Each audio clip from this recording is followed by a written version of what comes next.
The Bahamas Tonight, the Northern Edition, starts now.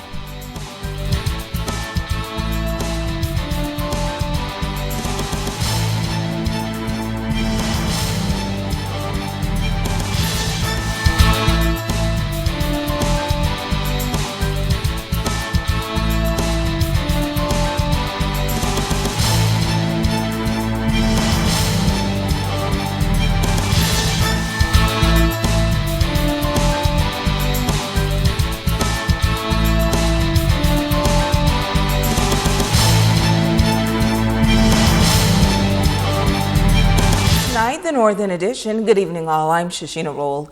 As always, it is so great to have you with us. Topping news, the economic development in the outlying settlements on Grand Bahama being given greater priority by the government, and now investors have taken advantage of new opportunities to expand these local economies. The latest includes an investment pegged at over $200,000. Joan Davis Roll has our top story. The success of a landmark initiative introduced last year by the government has already begun empowering Grand Bahamians. This was announced recently by the Minister for Grand Bahama, the Honorable Dr. Michael Dowell. As I came in, I saw Petrol Express.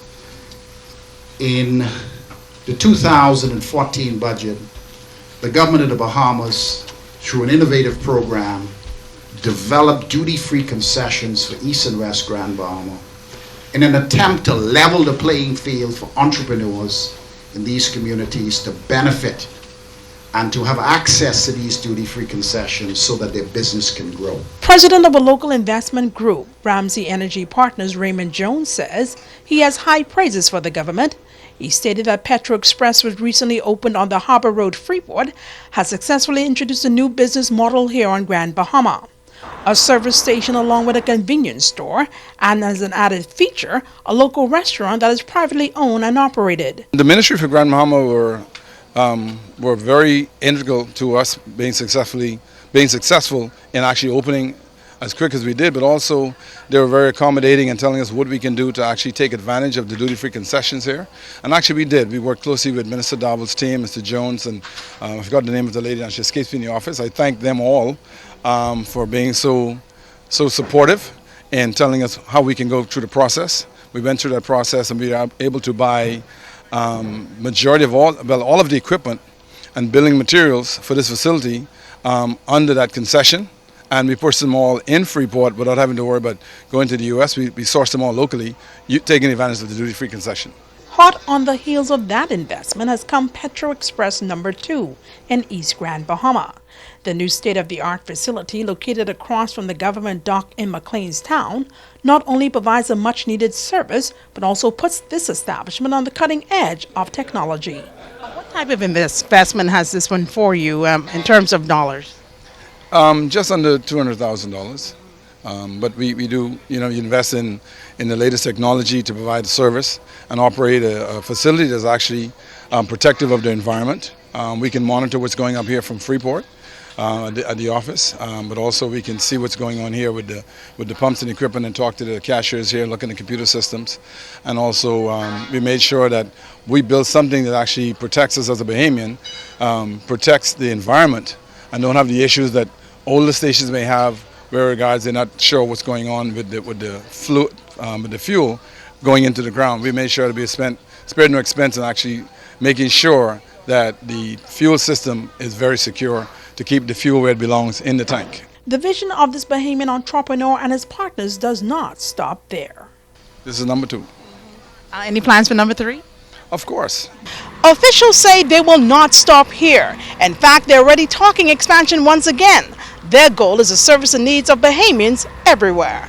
Reporting for ZNS Network News, I'm Joan Davis Roll. Thanks, Joan. Well, women on Grand Bahama getting a lesson in Entrepreneurship 101, a seminar organized to encourage more females to venture into the business world, not as employees, but as employers. The event held at the Grand Lucayan Resort focused on the Coco Chanel principles of business for women.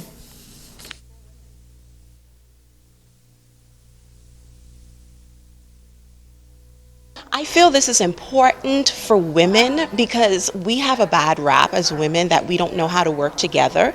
But in situations like this, when we can pull together and learn from each other and grow as a unit, and then be able to disperse that within the wider community so that the community itself can get on board as well, I think that's why it's very, very important. And I think we get put on the back burner a lot, be the wife, be the mother.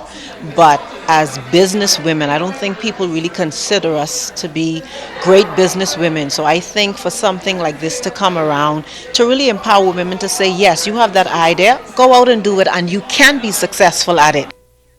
The seminar, organized by Billy Bo of Benchmark Consulting Services, featured international best-selling author and motivational speaker Janet Switzer. Those participating had high expectations. Billy Bo and her team has been an inspiration, and it's been very motivational, very educational, which is key. Education is key. The information is so paramount right now for this time for women, especially women in the Bahamas. We've gotten so much useful information all in this short space of time, and I see women moving forward, taking their business and their professional lives to the next level. I'm expecting to walk away empowered, as we've started to become already. I'm expecting to gain more market insight and to hear from a professional standpoint. The amount of topics that she has covered, it has eased the minds of many persons coming in, because it's not a plastic or a ready-made approach. It is an interactive approach. It allows you to have your concerns addressed. In other news, it is a vexing situation that has persisted for months, but after a public appeal, the issue has now been resolved. For the resident at the heart of this issue, well, she is relieved that it is finally over. Joan Davis Roll has the details. Hours after the story aired on ZNS, work crews moved in at this home here off of Butcher Drive to address what many considered a potentially dangerous situation. The sound of men at work was music to the ears of area residents. When I heard the noise in the back there, I said, "They get here already?" And I told my husband, I said, that's quick action. I said, "Is it ZNS?" I said, it got to be ZNS. It was just after 9 o'clock Wednesday morning when officials from Grand Bahama Power and Sanitation Services began working in tandem to get to the root of a nagging situation. It was not until a tractor moved in to haul away loads of trees and debris that the damaged pole at the center of the story became visible.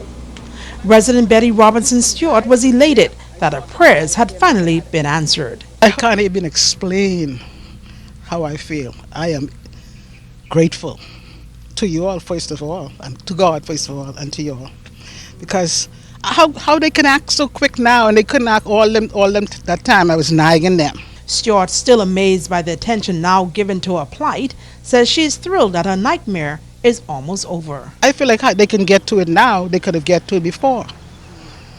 What do you like to see happen going forward now? Once they have this pole, you'll have actually light in the back of your yard, hopefully at the end. I sure would. But that, am I going to be reimbursed for the time when I didn't have it? You were still paying for the guard line? Huh? You were still paying for the guard line? I don't owe them nothing. Every month I go and pay my bill. Shortly after 12 noon Wednesday, Grand Bahama Power had already had a new pole in place alongside the damaged pole.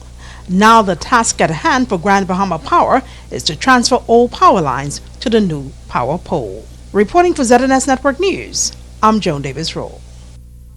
More good news as additional organizations are coming forward to aid victims of Hurricane Joaquin. Tonight, the Lucayan Lions Club has pooled its resources to send donations to residents in the central and southern islands. Just one day after launching their hurricane relief initiative for victims of Hurricane Joaquin, Lucayan Lions Club members say they are receiving overwhelming support from the Grand Bahama community. Members say they have been busy folding clothes and packaging items. Our aim is to serve. That's it. We only exist to serve. And after our visit by the last hurricane, we just click or shifted into gears and set up our drop-off point here, and we're ready to serve. Their aim is to fill a 40-foot trailer, and they say so far they are well on their way, but much more help is needed. We have a lot of women's clothing. At this time, we would need some more men's clothing, men and children's clothing. We'd also need some more water, disinfectant, noodles, probably some sugar, some condensed milk. We would also need some, if we can get some building supplies as well.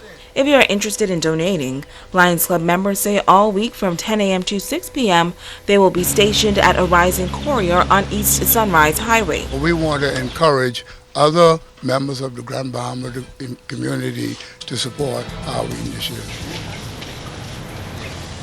Stay with us, there's more news right after this.